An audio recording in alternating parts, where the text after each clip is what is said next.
10, 11, and 12. We are again going to do a confidence interval, but this time we're doing the confidence interval for the difference of population proportions. So again, my weird looking formulas. I am going to have p hat 1 minus p hat 2. Instead of doing the mean, I'm doing the proportion that I get in the problem. Plus or minus, this is going to be a z-test instead of a t-test. Z sub, and they're going to call it alpha divided by 2, but we'll figure that out. On the z-test, you don't need the degree of freedoms like you do on the t-test. Then we're going to have the square root of p hat 1 times q hat 1. The q is the 1 minus p over n1 plus p hat 2 q hat 2 over n2. So this is for the difference of my population proportion. An example problem here. It says we have a random sample of 225 bolts from machine A containing 20 defective bolts, while an independent chosen random samples of 200 bolts from machine B contains 16 defective bolts.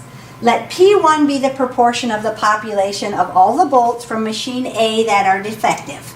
P2 be the proportion of the population of all bolts from machine B that are defective. So,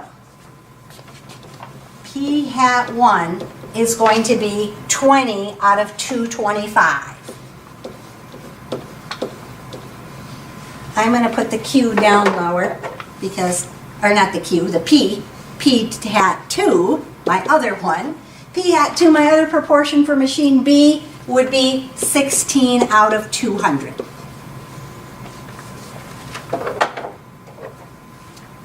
Now, just to check, I didn't do it, I just used the fractions, but do those turn into nice decimals, or are they crappy decimals when you change them to a decimal?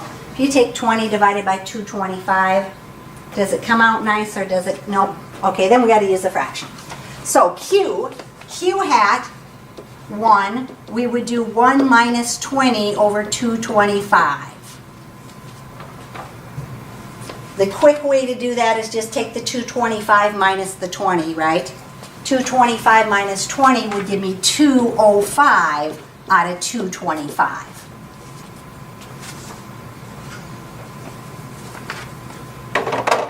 And for my Q hat for number 2, again I had 16 out of 20 here for P hat, so 1 out of 16 over 200. Why did I say 20?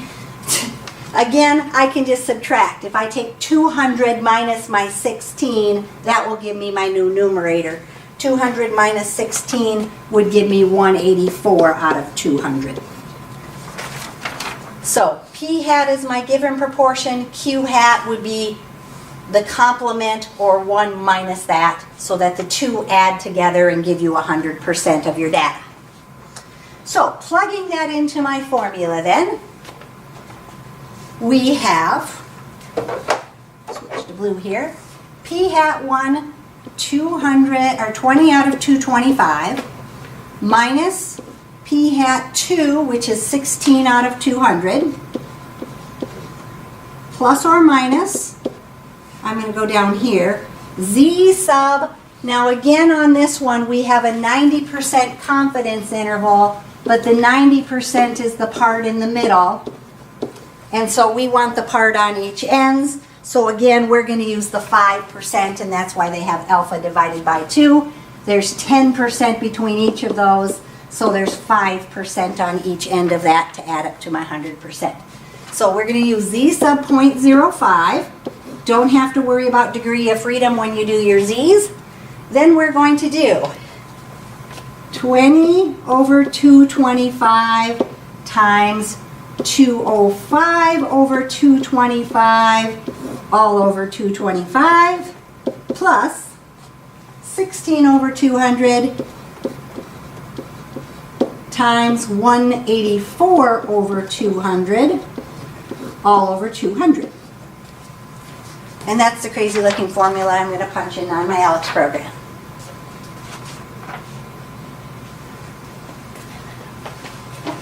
You've done already.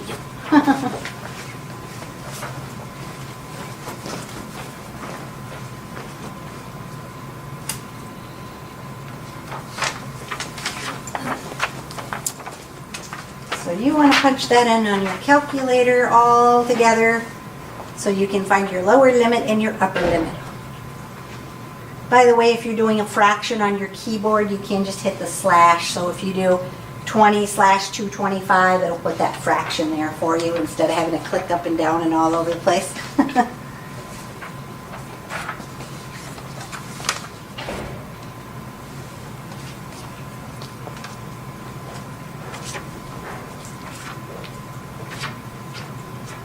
Well, while we're on Alex, so we can practice a bunch of these ones in. Do you not have your homework pages with you? We just haven't done them all yet. Okay, let me print this out for you. Well, she's working on that. We'll see if it clears out my whole thing. Oh, it might. When we're done with this one, I'll print it out for you. Otherwise, it'll clear all my writing. When we get that, I'll type in.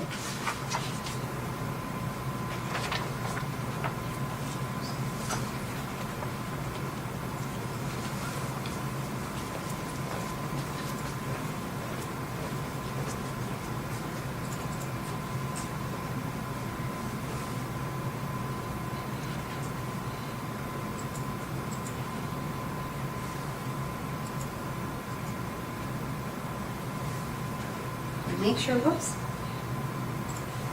back that up a little bit. You want to be right behind your fraction, and then you're going to do your times. Whoa, undo. So you have to, there you go. Now times. Yep, because you got to do the 205 over the 225. You have to take the P. Yep, you have to, whoops, oh, you didn't have that in there. You have to have P. Oh, there it is. Oh, yeah, okay, yeah, right there. Those are times. Those are times. P1 times Q1 and P2 times Q2. Those are times. There we go. So then we're going to have 205 over 225. Now we're going to highlight all of that part. Just click. We'll get to that. Oh. Because we have to put all of that over the 225. Okay. So divided by 225.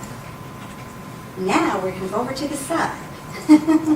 And behind that big huge fraction, we're going to put our plus sign. Yep. So it's still under the square root. Whoops. Nope, we have to go back a little bit further. Evidently that didn't quite work right there. There we go.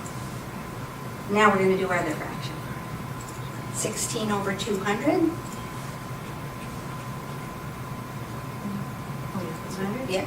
And right behind that fraction, you're going to do the times. 184 over 200. Then we're going to highlight those two fractions and divide that by 200. There we go. And hit equals. So when you notice right here, that is not under the square root. So if I'm just going to undo. You want to make sure, whoops, that was 225, that you click right behind that fraction, so there's no space there. So when you do the times, it stays there. And then we had 205 over 225. And when I highlight, I'm just going to highlight from, whoops, why didn't I want to do that? I don't want that whole thing. I'm going to go from there to there. And then I'm going to divide that by my 225. Again, when I click, I want to click right behind that fraction so that everything stays under the square root. Okay? So, for my lower limit, what did we end up with?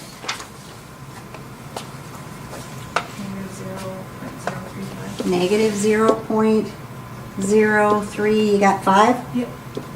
And then for my upper limit? 0.053. 0.053.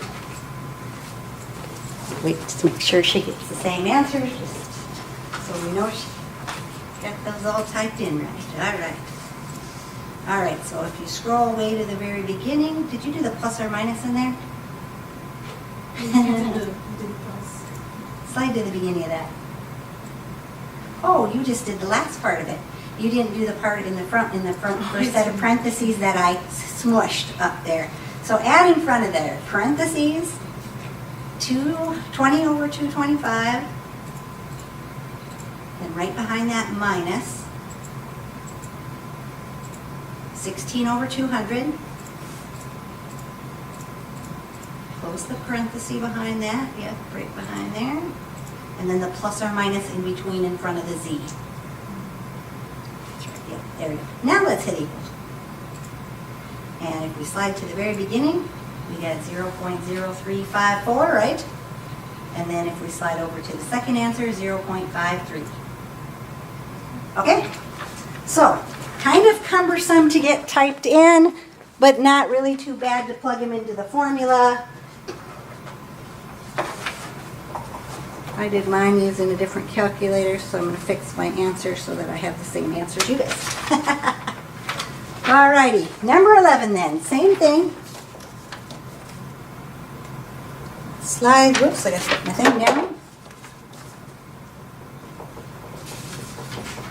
Alright, so number 11 again, if I do my formula, I have p hat for 1 minus p hat of 2 plus or minus z sub alpha divided by 2 times the square root of p hat 1 times q hat 1 over n1 plus p hat 2 q hat 2 q hat 2 over n2. There's my formula again if I scribble it up there quick. So on number 11, it says, in a comparative study of two new drugs, A and B, 200 patients were treated with drug A and 225 patients were treated with drug B. The two treatment groups were randomly and independently chosen. It was found that 150 patients were cured using drug A and 155 patients were cured using drug B. Let P1 be the proportion of population of all patients who are cured using drug A and P2 be the proportion who are cured using drug B. And again, we're going to do a 90% confidence interval, so we know we've used 90% a lot, that we're going to have 5% on each end when we do our confidence interval. So, P hat 1 would be what proportion? 150 over 200. Just because I'm on number 1, I'm going to also do Q hat 1. What would be my fraction for Q hat 1? 155 over 225. Whoop, oh, that'd be my 2. I'm going to do my Q with my P. Oh, the Q? Oh. Yep. That would be 50 over 200? Exactly. 50 out of 200. So those two things add up to 1. Now I'll do my second one. So for P hat 2, my proportion or my fraction would be 155 over 225. 155 over 225. And Q hat 2 would be 70 over 225? Yep. 70 over 225. Again, the quick way to get those is just take your denominator minus your numerator, and that will give you that number that should be on the top of that second fraction.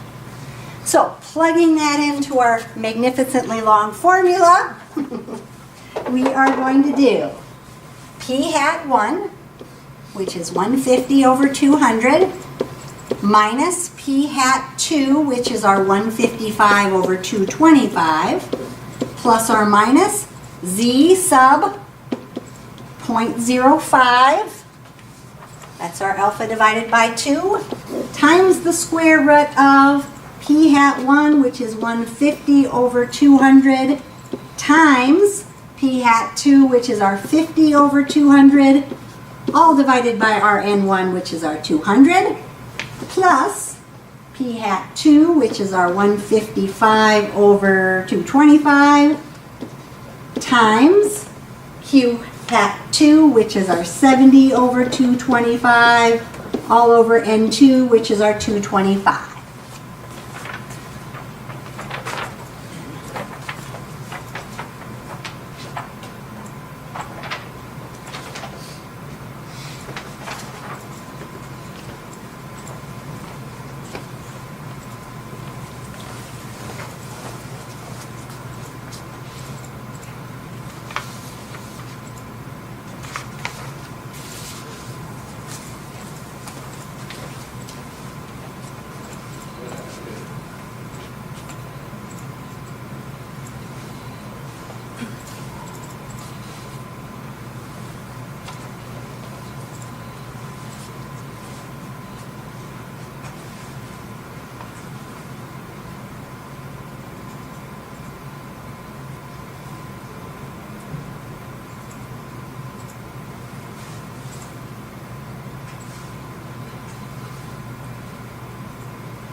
negative 0.010.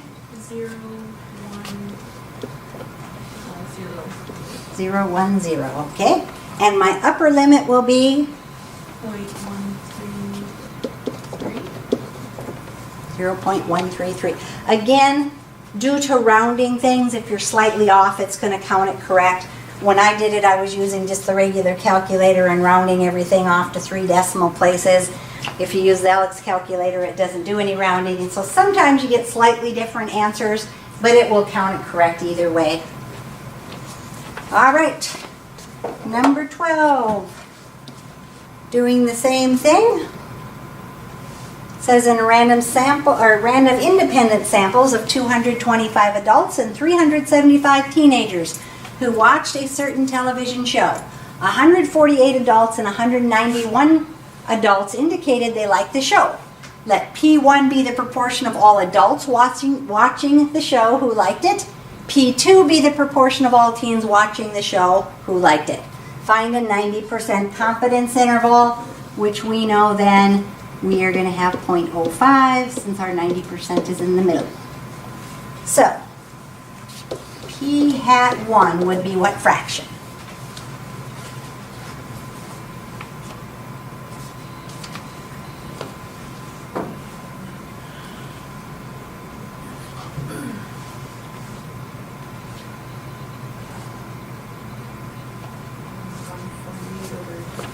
Yep, 148 liked it out of the 225. Just going ahead and doing my Q. If P1 is 148 over 225, Q, that's supposed to be a 1. Q hat 1 is going to be 77 over 225. Yep, 77 over 225. For P hat 2, my proportion for 2 would be 191 over 375. 191 over 375, which means Q hat 2. Definitely don't like to write Q's today. 175 or 176. We take 375 minus 191. 184. 184. 184 over 375. All right, so now we got to plug those into our formula. And so on our formula, we have P hat 1 minus P hat 2. So 148 over 225 minus 191 over 375 plus or minus Z sub 0.05 times my square root. I'm going to take P hat 1 times Q hat 1. So 148 over 225 times 77 over 225 all over my 225 plus P2 times Q2. So 191 over 375 times 184 over 375 all over 375. You can almost fit that big long formula in there.